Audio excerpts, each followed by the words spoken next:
Okej. Vad är chemtrails?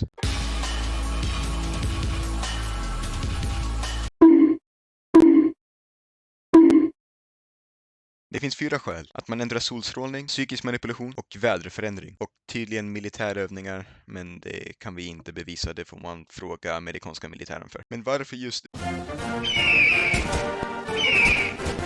Jo, år 1996 så hade amerikanska flygvapnet publicerat en rapport om vädermodifikation, alltså att man kunde ändra väder. Folk började kritisera att de här vita strecken som kom från flygplan såg lite ovanliga ut.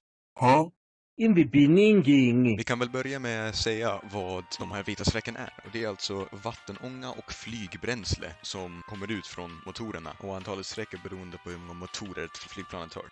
Luft kommer in i motorn. Det mesta åker igenom den via utsidan av insidan i motoren, vilket leder till pådrag.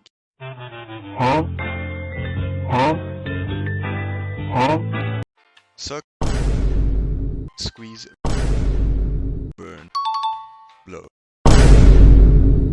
Alltså, en väldigt liten del av luften går igenom mitten. Luften blir ihoptryckt, sen tänd av flygbränsle och sen ruschas ut från bakändet, vilket också leder till pådrag. Men varför ser man inte de här vita strecken när ett flygplan lyfter eller landar?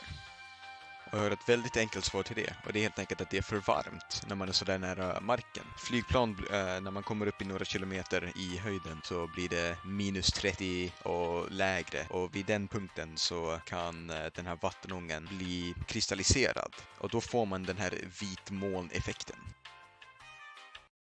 Den första punkten jag vill ta upp det är alltså att man kan ändra solstrålning. Och det gör man inte med passagerare eller godsflygplan eller så, utan man har anpassade flygplan som släpper aerosoler, som havssalt eller sulfater på moln. Och det i sig gör att solstrålar kan reflekteras mer från molnet upp igen, så den når aldrig marken. 2. Psykisk manipulation. Detta är den största delen av chemtrails-teorin. Alltså att folk trodde på att staten sprayade folk med just barium. Och just barium för att i år 2007 hade ett tv-program i Louisiana hittat extremt mycket barium i luften. Och barium kan ändra hjärtrytmen och paralysera folk. Sen kom man på att man hade läst fel på mätaren och att det var faktiskt säkra nivåer av barium i luften.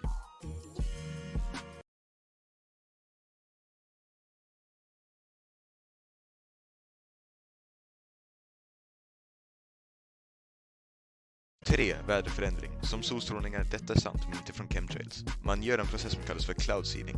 Alltså man släpper material som kan kondensera och bli vanliga regnmoln, så att det kan regna.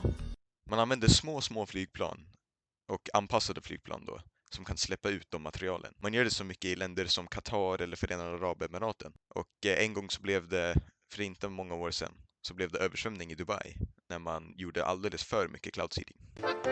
We're gonna fly in the sky and then we're gonna make love the first time.